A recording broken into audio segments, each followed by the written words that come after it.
Pode pôr.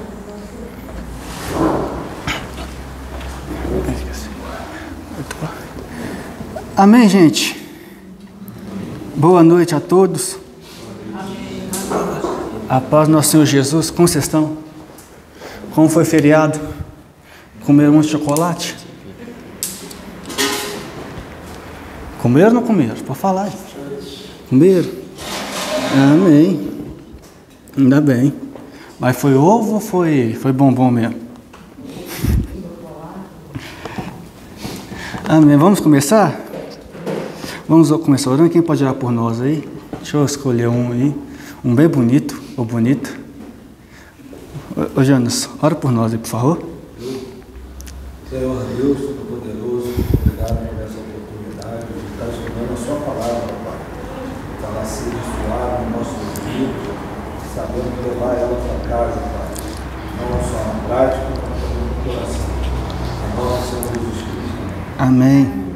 Apocalipse capítulo 11, a gente vai ver do 15 ao 19.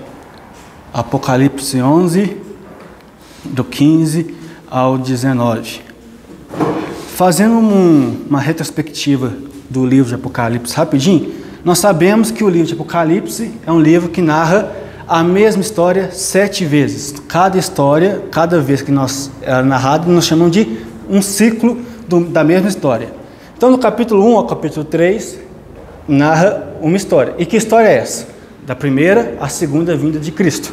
Do capítulo 1 ao 3, João vai usar as igrejas para contar essa história. Então, a igreja de Éfeso, Esmirna, Tiatira, Pérgamo, Sardes, Filadélfia, Laodiceia, é o primeiro ciclo. O segundo ciclo, a segunda versão, seção, independente do que você vê, é os selos de Deus.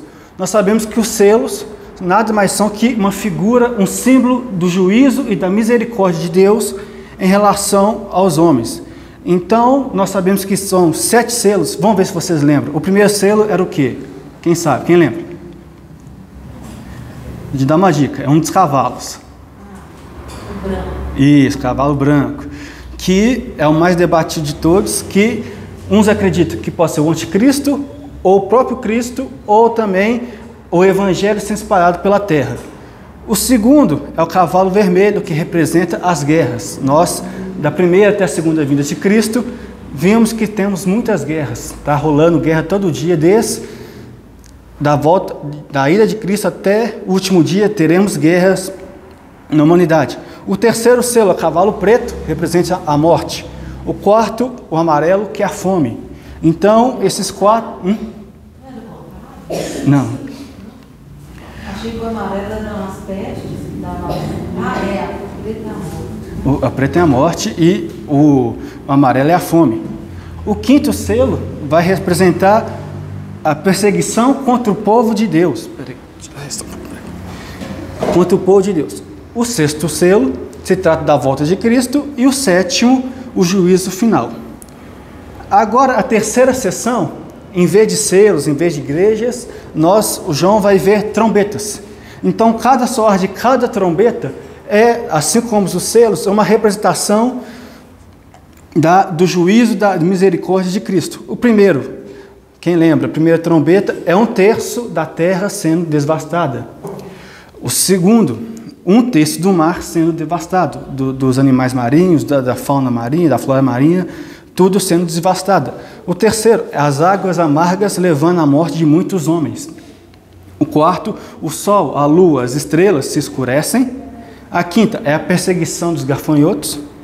A sexta, a morte da terça parte da humanidade. Entre a sexta e a sétima, há 2 interlúdios, ou 2 pausas. Então, o João está escrevendo as trombetas, está lá João escrevendo, aí do nada para. Porque tem 2 interlúdios. O primeiro interlúdio, nós vimos que é do anjo e do livrinho, que o João recebe do anjo. Um livrinho, para ele, fala assim, come. Aí, na hora que ele comeu, ele sentiu que era doce na boca e amargo no estômago. E isso nada mais é que um simbolismo para o Evangelho de Cristo. Ao mesmo tempo que ele é doce, que é amor, que Deus amou o mundo de tal maneira que se entregou por nós, é amargo porque nós temos que abrir mão dos nossos anseios, dos nossos pecados, em prol a Cristo. E essa mensagem, no final dessa perícope, ele fala que tem que ser pregada até o final dos tempos. E semana passada, no estudo passado, nós vimos as duas testemunhas. Quem são as famosas duas testemunhas do Apocalipse? E vimos que tem várias formas de interpretações. Uma que pode ser literal, que alguns acreditam que é Moisés e Elias, outros acreditam que é Enoque e Elias, outros que acreditam que pode ser uma visão simbólica, que representa a igreja como um todo, do Antigo e do Novo Testamento. E isso nós vimos semana passada. Agora, os olhos de João voltam novamente para as trombetas, que está narrado a partir do versículo 15. Nós, irmãos, essa passagem, sem dúvida nenhuma, é motivo de alegria para muita gente. Mas, ao mesmo tempo, é choro e ranger de dentes para muita gente também. Porque se trata do juízo de Cristo e do novo céu e da nova terra. Então, começa assim. Versículo 15. O sétimo anjo tocou a trombeta, e houve no céu fortes vozes dizendo: o reino do mundo se tornou de nosso Senhor e do seu Cristo, e ele reinará para todo sempre. Se a gente voltar em Gênesis 1 e 2, vai narrar sobre a criação do mundo. E acho que todo mundo aqui lembra, todo mundo lembra, que toda vez que Deus terminava um dia, ele falava: e viu Deus que era bom. Fez o primeiro dia, e viu Deus que era bom. Fez o segundo dia, viu Deus que era bom. É assim até o último dia, até o sexto dia. E no completar da obra, quando completou, fez a mulher, o ápice da criação, Deus falou assim: e viu Deus que era muito bom. Então tudo que Deus cria, tudo que Deus faz, tudo que Deus é bom, é perfeito, é agradável. Tudo que Deus cria é bom, é perfeito e agradável. Mas infelizmente, essa perfeição só durou esses 2 capítulos. Que lembramos que no capítulo 3 é narrado a queda da humanidade e, consequentemente, a entrada do pecado no mundo. E a partir desse momento, foi só, desculpa a expressão, só ladeira abaixo. Se a gente lembrar, olha, no capítulo 3 houve a queda. No capítulo 4 houve o primeiro assassinato, Caim mata Abel. E ao mesmo tempo, mais para frente, é narrado o primeiro caso de poligamia da Bíblia. Depois, pulando para o capítulo 7, nós lemos sobre o dilúvio, que devido à grande maldade da humanidade, Deus manda um dilúvio sobre a terra. Gênesis capítulo 19 vai narrar Sodoma e Gomorra, todo mundo lembra, na casa de Ló. No mesmo Gênesis 19 vai falar que as filhas de Ló tendo relações com o próprio pai para que elas tenham filhas. Gênesis 37, outro pecado, a venda de José aos escravos pelos próprios irmãos. Então, se a gente ler a Bíblia toda, vai ver que é só uma história, só mostrando que a humanidade cada dia é pior. Mas não sei se vocês conhecem a história de Juízes, capítulo 19 ao 21. Não sei se vocês conhecem. Sem dúvida nenhuma, é a história mais macabra da Bíblia. É a história mais... Quando você lê, você fala: não é possível que isso está narrado na Bíblia. Isso não é possível que isso existiu de fato. Em resumo, não sei se vocês conhecem, mas essa história vai narrar a vida de um levita. E esse levita, que teoricamente tinha que ser referência para a humanidade, para os hebreus, para os israelitas, já que uma vez que eles foram a tribo escolhida para cuidar das coisas do templo, das coisas de Deus, do tabernáculo. Eles tinham que ser referência para Israel. Ele tinha uma concubina. Uma concubina nada mais é que uma mulher que ele tinha, digamos assim, uma segunda esposa, só para fins sexuais, só para satisfazer seus desejos carnais. Mas ele desprezava tanto essa mulher que ela foi passar um tempo com o pai. E só depois de 4 meses que essa mulher estava com o pai, que ele foi buscar ela. Quando ele buscou, na volta, eles pararam na cidade de Benjamim, uma cidade benjamita. Eles recebidos por um uma pessoa dessa cidade, e quando eles estavam se acomodando, quando eles estavam tudo acomodando, os homens daquela cidade começaram a bater na porta, gritando, querendo abusar do levita. É a mesma coisa que aconteceu em Sodoma e Gomorra, está repetindo aqui. O anfitrião, defendendo o seu visitante, oferece a filha dele e a concubina do levita para abusar e fazer o que eles quiserem com ela. Eles recusaram e na briga eles entregaram o levita entregou a própria concubina e deixou a noite inteira com elas. Só encontrou no outro dia praticamente morta. Chegando em casa, ele pega a concubina já morta, corta ela em 12 pedaços, entrega uma para cada tribo de Israel e convoca uma assembleia cobrando justiça. Nessa assembleia, eu estou só resumindo, quem quiser ver é Juízes 19, 20 e 21. Nessa assembleia, ele conta o caso, omitindo que ele entregou a concubina para a população e omitindo que ele era desprezado por ela. Ele desprezava ela no caso. E no julgamento, falando em termos políticos brasileiros, teve a sua conclusão, o seu aval, que era que os culpados tinham que ser assassinados e que nenhum homem podia dar sua filha em casamento para a tribo de Benjamim. Então, eles chegaram na tribo de Benjamim e falaram assim, entrega os culpados. A tribo de Benjamim falou, não. Então, começa assim uma guerra civil dentro de Israel. As 11 tribos contra a tribo de Benjamim. E qual que foi o resultado dessa guerra? A tribo de Benjamim totalmente, praticamente toda executada, sobrando apenas 600 homens. Depois que o sangue abaixou, a poeira esfriou, eles viram o tão, como posso falar, o tão absurdo que eles fizeram. Acabou com uma tribo praticamente. E então, e eles lembraram, acabamos com uma tribo e não podemos dar nossas filhas em casamento porque nós fizemos essa promessa. Aí, vão investigar qual tribo, qual cidade que não foi nessa reunião que todas as tribos foram. Cidade tal. Então, eles mandaram homens para essa cidade matar todos os homens e pegar as mulheres virgens. Dos 600 homens que estavam sem mulher, 400 ficou com mulher. Então sobra mais 200 homens. Desses 200 homens ia ter uma festa em Israel e os líderes do plano fizeram assim, esconde atrás de uma moita, que quando aparece uma mulher, você acha bonita, você pega e rapita ela para você. Não, eu estou só resumindo, viu? É bem pior. Então, e afinal, o engraçado é que no final fala o seguinte, é o último capítulo de Juízes, que naqueles dias não havia rei em Israel, e cada um fazia o que seu bem interesse. E se a gente olhar para hoje em dia, vendo essa história, e hoje em dia, você vê que não mudou muita coisa. Você liga a TV, a primeira reportagem lá, filho mata pai. Passa a próxima reportagem, pai mata filho. Na outra reportagem, irmão mata irmão, vizinho mata vizinho. Então, primeiro João vai falar que o mundo jaz do maligno.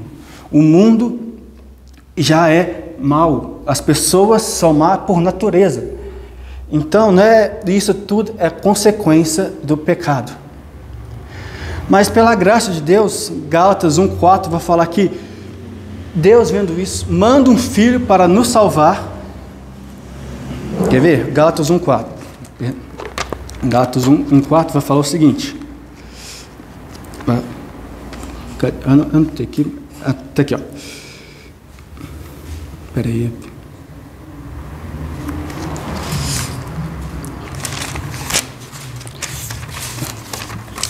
Peraí. Meu Deus, peraí. Aguenta, mano.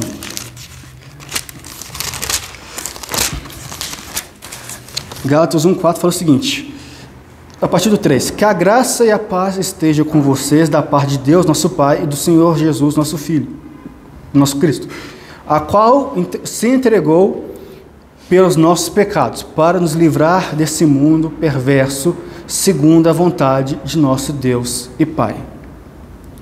Então, voltando em Apocalipse, fala assim, O sétimo anjo trocou a trombeta e o reino do mundo se tornou do nosso Senhor e do seu Cristo, e ele reinará para todos sempre. O reino de Cristo começou na primeira vinda de Cristo. Cristo instaurou o seu reino na sua primeira vinda, mas não na sua totalidade. Na teologia nós chamamos isso de já e ainda não. Deus já instaurou o reino, Jesus já instaurou o reino, mas não está convertendo em sua plenitude. Nós já somos salvos, mas ainda não somos glorificados. Então, isso na teologia é chamado já e ainda não.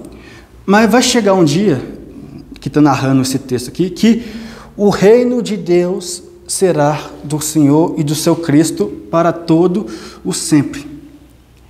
Imagina, o reino de Cristo será para todo sempre.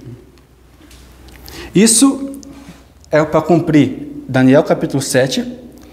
E só imagina o seguinte: é para todo. O ar-condicionado está ligado? Está um calor. Não. Calor? Eu estou. Não, você é o Espírito Santo. Não fica nervoso não. Não estou nervoso, não. Estou com calor mesmo. Imagina um mundo sem pecado.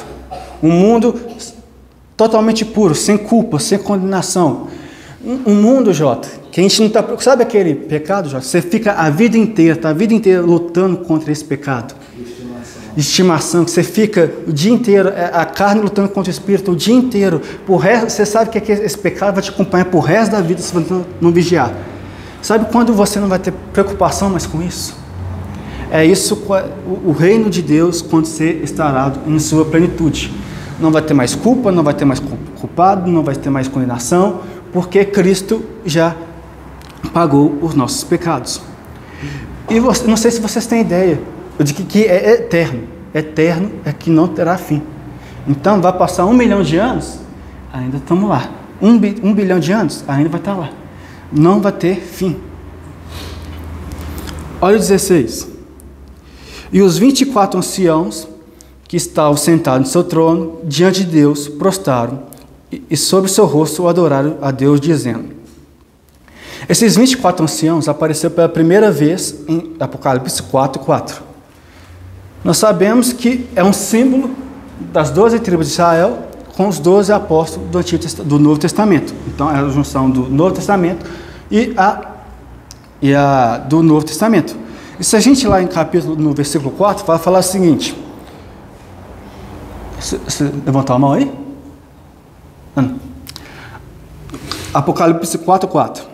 Ao redor do trono havia também 24 tronos, e neles estavam sentados 24 anciãos, vestidos de branco e com coroas de ouro na cabeça.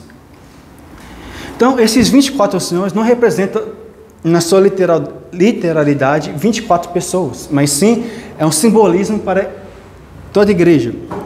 O engraçado é que estão... Engraçado não, olha que interessante. Que estão de vestes brancas, igual eu falei anteriormente. Ou seja, nós seremos puros, não teremos mais pecado, não estaremos preocupados com o pecado. Por causa da graça de Cristo, Deus nos libertou de todo pecado, de toda impureza, de toda sujeira. Mas isso já não estava suficiente. Ele ainda nos dá coroa de ouro na cabeça. Ou seja, além de sermos salvos, justificados, glorificados, nós teremos o privilégio de reinar junto com Cristo. E ele continua assim dizendo: prostraram os seus ossos e adoraram a Deus. Eu já falei aqui algumas vezes, mas não custa repetir, porque isso tinha que entrar na nossa cabeça e nunca mais sair. Eles adoraram a Deus, e a nossa vida tem que ser uma vida totalmente de adoração a Deus, uma vida de louvor, oração ininterruptas. Tem que ser 25 horas da nossa vida falando que Ele é santo, santo, santo. Louvor significa elogio. Nós temos que agradecer a Deus por tudo que Ele é, tudo que Ele faz, tudo que Ele criou. Nós temos que glorificar a Deus, independente do nosso estado de espírito, se estamos tristes ou se estamos felizes, se estamos chateados, se estamos alegres. temos que adorar 24 horas por dia. Mas o louvor não restringe apenas, como fala? Louvor, adoração, oração, mas no seu dia a dia.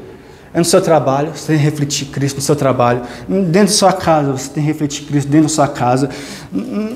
Na sua família, seus primos, na sua família de modo geral, tem que refletir isso também nos seus primos.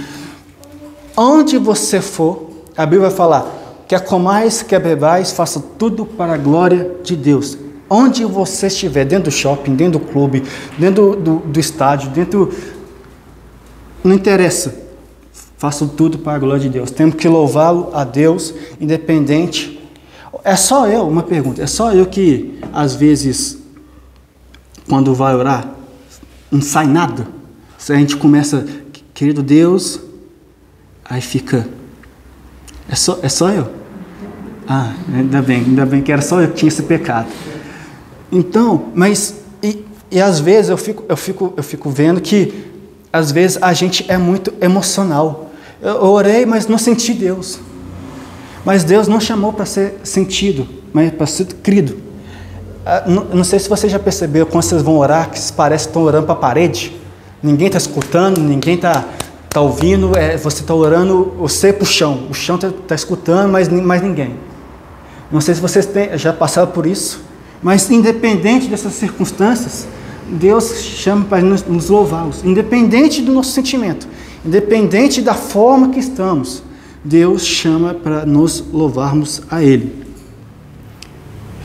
E eles louvaram a Deus no 17 dizendo: graça te damos, Senhor Deus Todo-Poderoso, que era, que és, que era, porque assumiste o teu grande poder e passastes a reinar.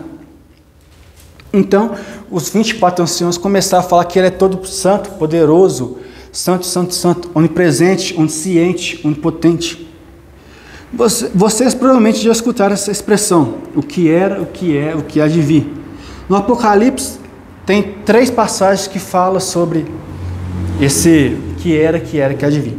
A primeira vez que fala isso é Apocalipse 1:4, Apocalipse 1:8, Apocalipse 4, versículo 8, que vai falar que aquele que era, que é e que há de vir. Mas o engraçado aqui, o interessante é que aqui os anciãos estão falando somente o que és e o que eras, ou seja, passado e presente. Por quê? O que há de vir, nesse dia que estamos narrando isso aqui, já é o presente. Então, ou seja, Cristo já passou a reinar na sua plenitude. Cristo não é aquele que irá por vir, mas é aquele que já veio. Aquele que em sua totalidade está reinando e começou a reinar acima de tudo e acima de todos. Um local onde que Cristo, a gente lembrando lá de Gênesis capítulo 2, era merecido desse um lugar que Deus não poderia ter saído, que Cristo não deveria ter saído.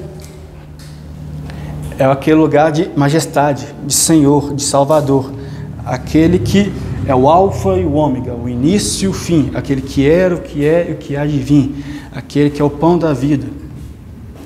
Tudo isso vem do Senhor. Amém? Alguma dúvida? Tem certeza? Aí o 18 fala o seguinte, o engraçado é que tudo isso é um sonho para a gente, é um anseio para a gente, mas, em contrapartida, olha o que acontece com aquelas pessoas que não reconhecem Jesus como seu Senhor e Salvador. Fala o seguinte: na verdade, as nações se enfureceram, chegou, porém, a tua ira, e o tempo determinado para serem julgados os mortos, para se dar o galardão aos teus servos, os profetas, os santos, aos que temem o teu nome, tanto os pequenos, tanto os grandes, para destruírem o que destrói a terra. Então, toda essa festa que a gente está vendo, os 24 anciãos adorando, santo, santo, santo, que Ele é o alfa e o ômega, é só para aquele que nasceu de novo. Mas para aquele que é ímpio, que aguarda a grande ira e o julgamento de Deus. Eu não sei se vocês já viram alguma pessoa do seu convívio social falando assim, já assumiu que vai para o inferno, mas não sei se já escutaram, que no inferno vai estar lá eu, os demônios, Satanás, jogando tudo do baralho, num clube de strip, a gente jogando baralho, onde que o inferno vai ser o lugar onde que é tudo liberado. Alguém já escutou alguém falando, eu vou para o inferno para ficar jogando truco com Satanás, jogar baralho com Satanás? Mas, ao contrário dessa cultura popular, que acredita que Deus não estará no inferno, que lá será tudo liberado, é totalmente o contrário. O inferno não será um lugar onde Satanás reinará e que Deus não estará. Pelo contrário, a ira de Deus estará eternamente atuando nos pecadores. E o diabo, o temido diabo, será apenas mais um capacho pecador. Vai ser só mais um entre vários que sofrerão a ira de Deus. Mas talvez você deve estar pensando, eu sou uma pessoa boa e eu mereço ir para o céu. A gente vai ver daqui a umas semanas, ou meses, vai depender do andar da carruagem, vai chegar no capítulo 20. Já adiantando, o capítulo 20 vai apresentar 2 livros. O livro das obras e o livro das vidas. No julgamento, Deus vai pegar os 2 livros e vai pegar assim, o livro das obras. Vai ver quantas vezes você assassinou. Mas eu nunca matei ninguém. Mateus 5:22 fala, aquele que pensou, chamou seu irmão de rápido, de indigno, de tolo, já matou, já é o sujeito ao inferno. Mas vai estar quantas vezes você adulterou? Mas eu nunca traí meu esposo, eu nunca adulterei, eu nunca traí minha esposa. Mateus 5:28 vai falar assim, aquele que olhar para outra pessoa com intenção impura, já cometeu adultério em seu coração. No decálogo vai falar, não cobice a mulher do seu próximo, ou seja, nos 10 mandamentos, não cobice a mulher do seu próximo. Mas a casa do seu próximo, perdão. Mas eu nunca desejei a casa do meu irmão, eu nunca quis ter a casa do meu irmão. Mas na continuação do texto fala assim, além da casa, mulher, seu servo, sua serva, seu boi, seu jumento, ou qualquer outra coisa que pertença ao seu próximo. E que atire a primeira pedra quem nunca cobiçou nada do próximo. Quem nunca olhou para o próximo, fala, nossa, como eu queria ter aquele carro de fulano, aquele casa, aquele carro, ou aquele emprego que fulano tem, aquele celular que fulano tem. Esse é o meu e o seu livro das obras. Por nossas obras, nós estamos indo para o inferno. A nossa sociedade é uma sociedade totalmente meritocrata, ou seja, pelo mérito a pessoa merece o que conquistou, o que ganhou. Mas é por causa dos seus méritos, é por causa dos seus méritos, das suas obras, que você merece o inferno. Você merece o inferno por causa de tudo que você fez contra Deus. Mas Deus é tão gracioso, a misericórdia de Deus é tão tamanha, que é narrado um segundo livro, o livro da Bíblia. O livro da Bíblia, o livro da vida. E nesse segundo livro, só vai estar escrito o nome de quem foi lavado pelo sangue do Cordeiro. Isso é merecimento? Não, é graça. Salvos, pois, pela graça, mediante a fé. Isso não vem de nós, é bom de Deus, não vem de obras para que ninguém se glorie. Pela graça, vocês são salvos. É pela graça de Deus que Deus nos permitiu sermos salvos. Não foi por obras, porque, igual eu falei, se for pelas suas obras, você merece para o inferno. E talvez você possa perguntar, como eu posso saber se o meu nome está no livro da vida? É você reconhecer que você é um pecador, que eu sou um pecador, arrepender dos seus pecados, arrepender dos meus pecados, entregar a sua vida a Cristo, reconhecendo que Ele é Senhor, Salvador da sua vida. Mas reconhecer não é igual hoje em dia que a gente faz, não, que, quem quer aceitar Jesus, levanta a mão e vem aqui na frente, vamos orar por você. Tem muita gente que faz isso 2, 3, 4, 5 vezes. Já aceitou Jesus não sei quantas vezes. Quem quer aceitar Jesus, ele levanta a mão, vem aqui, chora, aí passa 10 minutos, já está no bar lá tomando cachaça. Vem aqui, chora, e depois já está no bar lá pegando as mulherzinhas, tudo. Reconhecer que Cristo é seu Senhor e Salvador, não é só apenas você vir aqui, levantar a mão, que essa prática só foi começar a partir dos 1700, século XVIII? Isso. Século XVIII, na segunda onda de avivamento. Isso em 1750, 1940, mais ou menos, que começou essa prática de levantar a mão, o famoso apelo que a gente faz. Muitas igrejas fazem hoje em dia. Levantar a mão no final do culto, vem orar e, enfim. Mas se arrepender, reconhecer que se você é miserável, pobre, cego e nu, não é apenas levantar uma mão e receber oração. Mas é reconhecer que você vai passar a sua vida inteira em arrependimento e viver uma vida para a glória de Deus. Paulo vai falar, aquele que roubava, não roube mais. Aquele que adulterava, não adultere mais. Mas vivam para a glória de Deus. Outro erro também, que é muito comum, que está sendo pregado muito até pela igreja, infelizmente tem muita igreja que está caindo nessa ladainha, é que tem uma frase que fala o seguinte, abre aspas, o maior truque realizado pelo diabo é convencer de que ele não existe. O maior truque realizado pelo diabo é convencer que ele não existe. Ou seja, está muito crescente na igreja essa ideia de que o inferno não existe. Que está sendo muito pregado que essa ideia que o inferno é uma coisa que foi criada para atormentar, mas que isso não existe. É muito pregada essa ideia de se Deus é amor, como que ele pode deixar as pessoas ir para o inferno? Se Deus é bom, como que pode deixar que as pessoas vão para o inferno? E pela própria pergunta já tem resposta, porque ele é bom. É porque Deus é bom, é que você merece para o inferno. É porque Deus é amor, é por isso que você merece para o inferno. Que Deus é bom. E quando fala que Deus é bom, que Deus é puro, ou seja, Deus rejeita, odeia. Deus fala que odeia o pecado. Odeia o pecado. Então, quanto mais afastado do pecado de Deus possível, vai ficar mais afastado de Deus.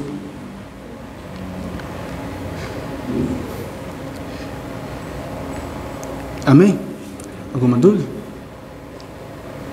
Amém? Rabinho, esqueci. Não sei se você sabia, mas um dos maiores equívocos está sendo falado. Quem mais falou sobre o inferno na Bíblia foi o próprio Deus encarnado. Jesus falou do inferno, pregou sobre o inferno, se não me engano, mais de 20 vezes. Mais que Paulo, mais que Pedro, mais que João. Deus, o próprio Deus pregou mais sobre o inferno que na Bíblia inteira. Isso tem que gerar um temor em nós, um desespero de Deus. Eu não sei se você já parou para pensar que o inferno é real. O inferno está aí. Você querendo ou não, o inferno está aí, levando diariamente pessoas para o inferno. Isso tem que gerar um desespero, lembrando do livrinho, que o livrinho de pregar desesperadamente sobre o Evangelho. Como que a gente pode dormir sabendo que o nosso pai, a nossa mãe, o nosso filho, o nosso colega de trabalho, nosso colega de faculdade, nosso colega de escola está indo para o inferno? Está indo para o inferno e a gente está brincando de ser crente hoje em dia. Mateus 7 vai falar que a porta é pequena. Mateus capítulo 7, vamos lá rapidinho.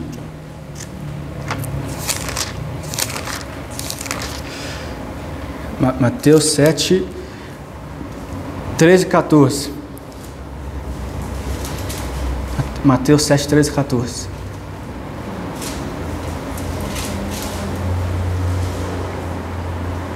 Todo mundo achou? Diz assim: entrem pela porta estreita, porque a larga é a porta e espaçoso é o caminho que conduz para a perdição. E são muitos que encontram por ela. Estreita é a porta e apertado é o caminho que conduz para a vida. E são poucos que encontram. A gente pensa muito no aqui e no agora, mas esquece da eternidade. Aqui ou agora a gente luta por casa, luta por uma condição melhor, não estou falando que isso é errado, mas a gente esquece, pensa que aqui e agora, que a gente é imortal, que a gente nunca vai morrer, mas fala que você vai morrer. E a gente não devia estar preocupado se o irmão ouve ou não ouve música do mundo, se o irmão, veste azul ou vermelho, se rosa é de menino ou azul é de menino. A gente tem que preocupar, nós como cristão, como corpo de Cristo, temos que preocupar com a eternidade de cada um.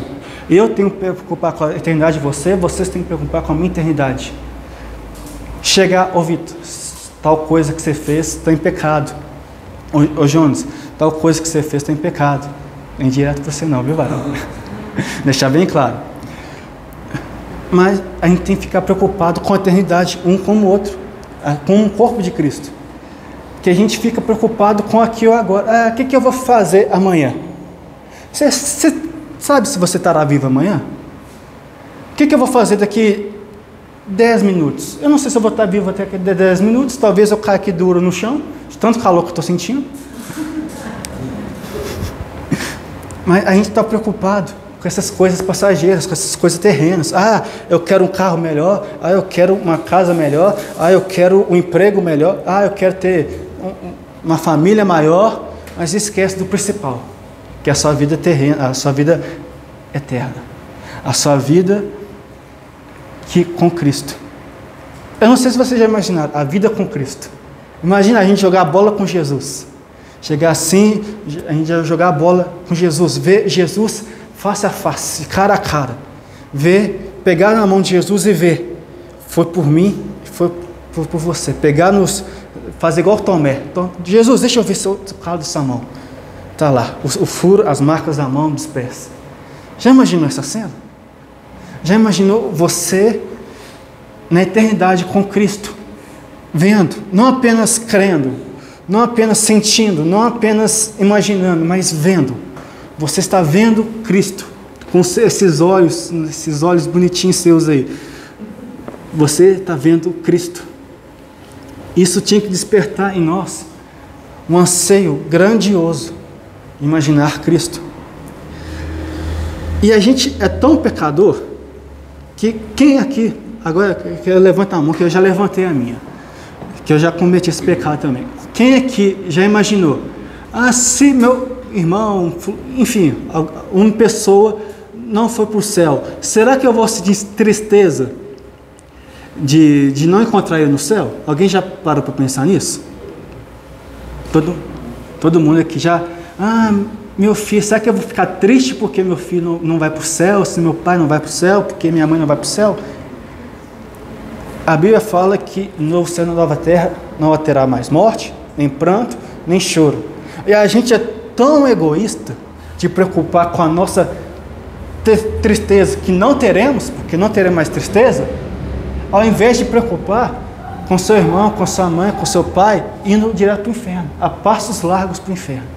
Em vez de ficar triste, será que eu vou ficar triste porque eu não vou ver minha mãe e meu pai? Você tem que ficar triste agora, porque você está vendo seu irmão, sua mãe, seu pai, seu colega indo para o inferno.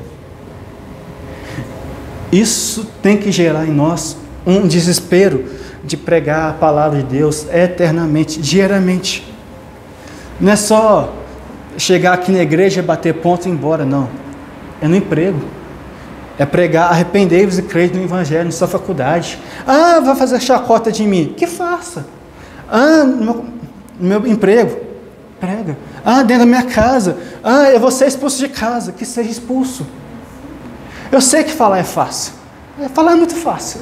Eu quero ver na hora da aprovação lá, vai embora dessa casa. Eu quero ver onde você vai dormir.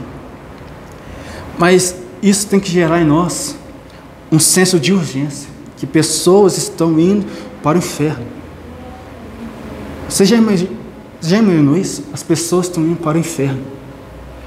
O inferno está sendo tão desprezado, tão mal pregado dentro da própria igreja, que os próprios crentes estão esquecendo de como que é o inferno.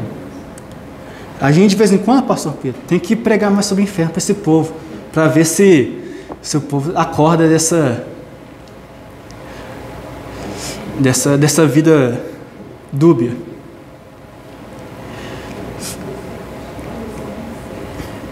Amém? Ah, meu Deus. Que Deus tenha misericórdia de nós. 19. Abriu então o santuário de Deus que se acha no céu, e foi vista a arca usada em sua aliança no seu santuário, e sobreviviam os relâmpagos, vozes, trovões, terremotos, chuvas fortes de granizos.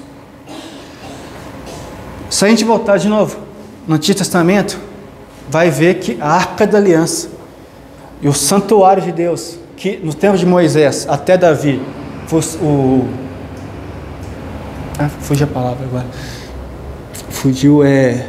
o tabernáculo, e depois de Salomão, o templo de Salomão, foram os objetos que Deus criou, a arca da aliança e o tabernáculo.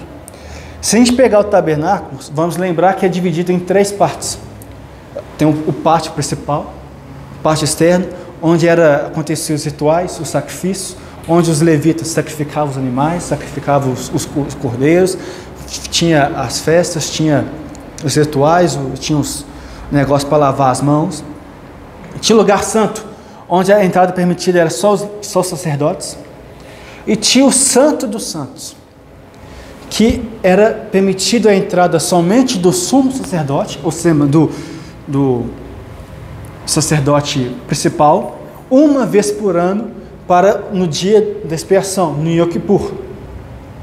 E dentro desse Santo dos Santos havia a Arca da Aliança.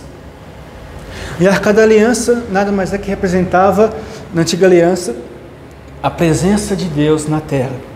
Então era... Anás e Caifás morreram tudo lá, porque eles eram os sacerdotes, né? E eles eram horríveis, os que condenaram Jesus. Mas nesse caso, pode responder daqui 30 segundos. 30 segundos. Então, Moisés criou a arca, outras pessoas criaram a arca, mas Moisés, por meio de Deus, deu o projeto, construiu a arca. Então, e dentro dessa arca tinha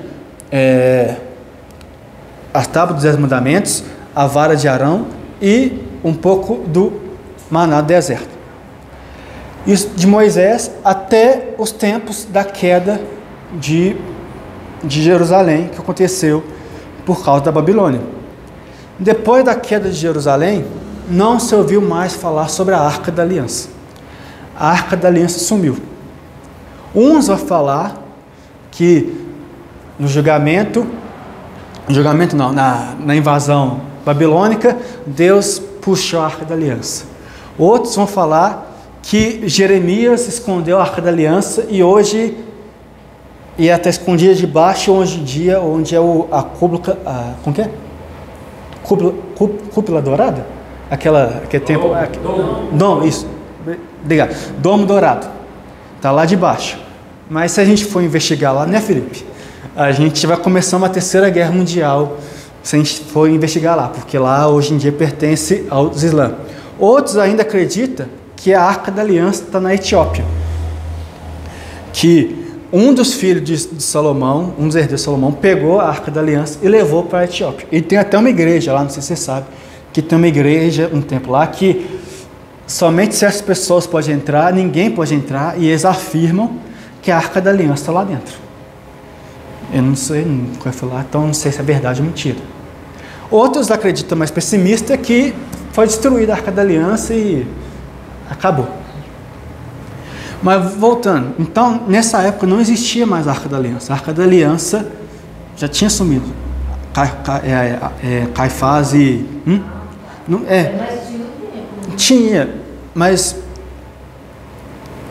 Você lembra quando Davi foi recuperar a arca dos filisteus? E Uzá, vindo que a arca ia cair, botou a mão justamente para proteger, mas na lei falava que somente os levitas podiam carregar a arca. Então, tem aquela famosa expressão, de boa vontade, o inferno já está cheio. Então, nessa época de Jesus, a Arca da Aliança já tinha desaparecido há uns 400 anos. Não, 600 anos. Foi 600 que invadiu, não foi? Me ajuda aí, gente. Que Malaquias foi pós-exílio, né? Então, foi 400, isso aí. Então, a Arca da Aliança já tinha 600 anos que já tinha desaparecido. Então, por isso que não tem mais essa... Não tinha mais essa liturgia. Mas tinha o templo, sacrificava os animais no templo, mas não tinha o Santo dos Santos. Não, tinha, mas não era da mesma forma que era no período... Porque o Arca da Aliança representava a presença de Deus e derramava o sangue. Não, continuava fazendo, o sacrifício era normal. Não, até hoje algumas Nossa presença não tem tempo. Que tem alguns mais conservadores, mais os samaritanos. Lá tem uma tribo samaritana hoje em dia que ainda faz sacrifício. Tem, ainda com de animal até hoje.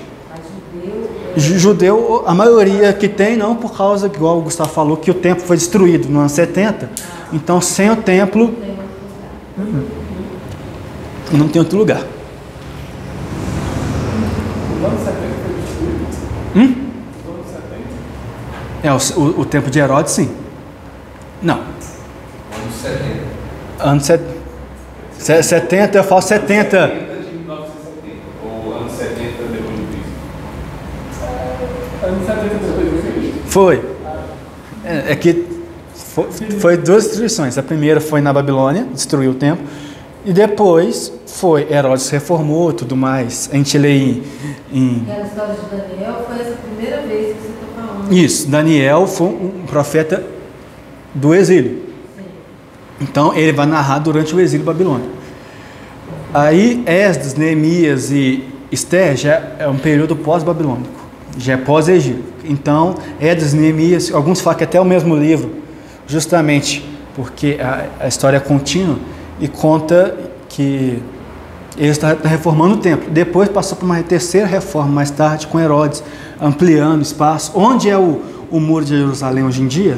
Essa área é a única coisa que restou do templo. O muro dos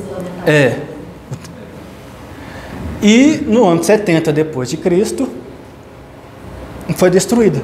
Que o próprio Jesus já provou que não ficará pedra sobre pedra nesse templo. Olha, Jesus, como que o templo é bonito. Olha, eu digo para você, não ficar pedra sobre pedra, porque houve essa destruição no ano 70.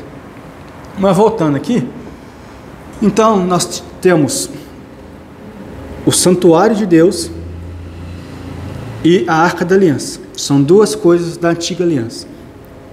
Mas da mesma forma que temos aqui no terreno, nós veremos no céu. Nós veremos, Deus permitiu, vai deixar a gente ver a sua completude. Porque, imagina, o Santo dos Santos, a Arca da Aliança, era só para o sumo sacerdote. Uma vez no ano que derramava o sangue lá e ia embora. Tem algumas lendas, alguns até acreditam que o povo amarrava o sumo sacerdote para se tivesse pecado. Isso não está na Bíblia, mas isso de fato acontecer, mas não é Bíblia. Não, já que é muito simbólico, será que isso aqui, porque a presença de Deus vai estar na presença de Deus, será que vai ter a arca lá ou é como uma forma de falar? Não, justamente, vai ser uma forma. E isso quer dizer que quando Jesus morreu, vocês lembram que tinha um véu que separava o Santo dos Santos com o lugar santo, cortou o véu. Rasgou o véu de ponta a ponta. Da mesma forma que aconteceu ali, vai acontecer na vida eterna. Ou seja, nós teremos livre acesso. Já temos livre acesso, mas vai ter, sabe, não vai ficar apenas para o grupo específico, mas abriu-se então o santuário de Deus que se achava no céu e foi vista a arca usada em sua aliança e no seu santuário. Ou seja, uma coisa que era só registrada só para alguns, só para os levitas, sumo sacerdote, vai ser vista para todos. E o melhor de tudo, para a eternidade. Então, para sempre. Então, igual eu falei, imagina, você vai poder ver Cristo face a face. Você vai estar presente, em frente, chegando assim, Cristo chegando, ô Juliana, bom dia, você dormiu bem hoje? Lá no céu, imagina, face a face.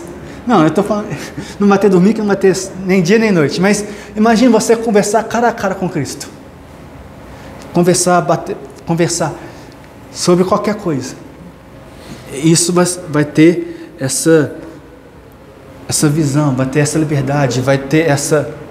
Mas como que a gente pode imaginar uma coisa dessa? Porque Deus é tão grande, que a gente não pode, a gente é pequenininho, né? Dele. Porque a gente, né? A gente fica pensando, como que a gente pode conversar? E será que vai ficar grande do mesmo jeito? A gente vai crescer, papai? A gente vai crescer. Porque é impossível. Ele é tão grande. Eu não sei se a gente vai ver o Pai, Deus Pai. Talvez essa coisa da arca é mais ou menos isso. Que a Bíblia fala que Deus é Espírito. Eu não sei se a gente vai ver o Pai, mas eu tenho certeza que a gente vai ver o Filho. O Filho estará de carne a eternidade, que a própria Bíblia fala que ele vai ficar de carne por eternidade. Nós teremos acesso ao Filho. Nós veremos, não teremos só acesso, mas veremos ao Filho. Ao Espírito, eu também não sei. Lá na glória a gente conversa, a gente se procura e pergunta: você viu Deus hoje? Vai ter que pegar a senha, fazer fila, para atender todo mundo. Mas ele é onipotente, onisciente, onipresente. Então, eu acho que vai dar para conversar direto. Então, eu não sei se a gente vai ver o Pai, o Deus Pai. O Filho, tenho certeza que a gente veremos Deus Filho. O Deus Espírito, eu também não sei. E a Bíblia não fala. Então, a gente vai só descobrir isso na glória. Porque tanto o Espírito Santo, Deus Pai, eles são espíritos. Então, não sei, talvez é só uma luz, igual esses filmes Imagina Deus Pai, só aquela luz brilhando, não sei. A gente fica nessas imaginações. Mas só para terminar aqui, da mesma forma que a Arca da Aliança era um símbolo da presença, nós teremos a presença de Deus. Da mesma forma, ao contrário que a gente achava que só os levitas veriam a Deus, mas todo mundo verá a Deus. Quando eu falo Deus, Deus Filho, todo mundo terá a presença de Deus, todo mundo chegará perto de Deus. Isso tinha que gerar em nós uma coisa tipo, eu estou vendo o Criador cara a cara. Dá um autógrafo, Jesus. Pedi um autógrafo para Jesus. Dá um autógrafo aí, nas mãos dele. Isso tinha que gerar em nós não uma ansiedade, mas uma expectativa de que nós, pecadores, que fomos lavados por Cristo, nós fomos limpados, purificados, glorificados por Cristo, nós teremos, pela graça e pela misericórdia de Deus, ver Ele face a face. E isso é para quem é crente, é para quem foi perdoado, quem foi lavado. Para quem é ímpio, é choro e ranger de dentes. Que Deus possa ter misericórdia de nós, nos dá coragem de pregar para que mais pessoas sejam alcançadas pelo Evangelho. Eu tenho vergonha. Prega. Nas suas atitudes, posta uma foto, sei lá, faça qualquer coisa, mas prega. Ou tem vergonha, ajuda em missão. Você tem dinheiro. Você sabia que mais de... Deixa eu ver se tem tempo. Tem 5 minutos. Você sabia que Agora fugiu, mas... Agora esqueci. Mas mais da metade da língua não tem uma Bíblia escrita? Metade são... Deixa eu confirmar aqui. Espera aí, que eu anotei aqui. No antigo estudo, eu sei. Quer ver? Eu te falo agora. Espera aí. Nós precisamos ter muito serviço, porque enquanto todo mundo não tiver acesso, Jesus não volta. Uhum.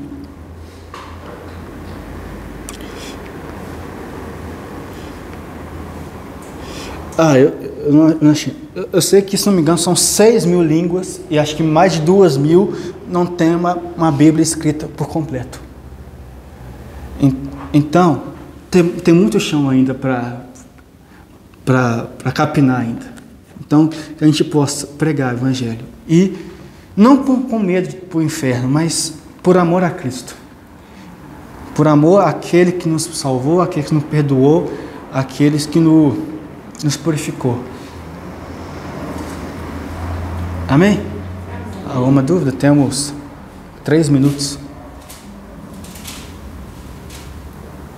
Amém. Pode. É só uma questão. Jesus vai voltar quando o Evangelho for pregado a todas as nações, não a todas as pessoas. Todas as nações. As nações. Nação aqui como Etnias. etnia, né? Quer dizer que todo mundo tem que ouvir Jesus, mas toda etnia, toda nação. Né? Isso ainda não é? Mateus 24. Não, isso. Mateus 24, Mateus 28, não. Minha filha, tem muito lugar. Por mais que parece que não, mas tem muito lugar que ainda não foi alcançado. É que a gente tem a impressão de que o mundo é todo mundo é igual um Brasil, igual os Estados Unidos, mas tem muita tribo no Brasil mesmo. Tribo da Polinésia é francês. Você pega no sertão do destino, que lá não tem nem energia elétrica direito. No sertão do destino, igual o Everest falou, na Amazônia, enfim, nas tribos indígenas, naquelas Polinésias, na Oceania, enfim, tem muito lugar para ser pregado ainda. Tem países grandes como a China, que, por exemplo, parece ser uma nação muito que uma nação enorme, com o interior enorme, com uma língua difícil, comunicação, difícil contato com a cultura do Ocidente e tal. Deve ter muitos grupos lá que não ouviram a palavra de Deus ainda. Não, tem. Com certeza. E é o maior país do mundo. Uhum. Eu vou falar. Depois eu falo. Tá, amém? Vamos orar e entregar? Pode ser.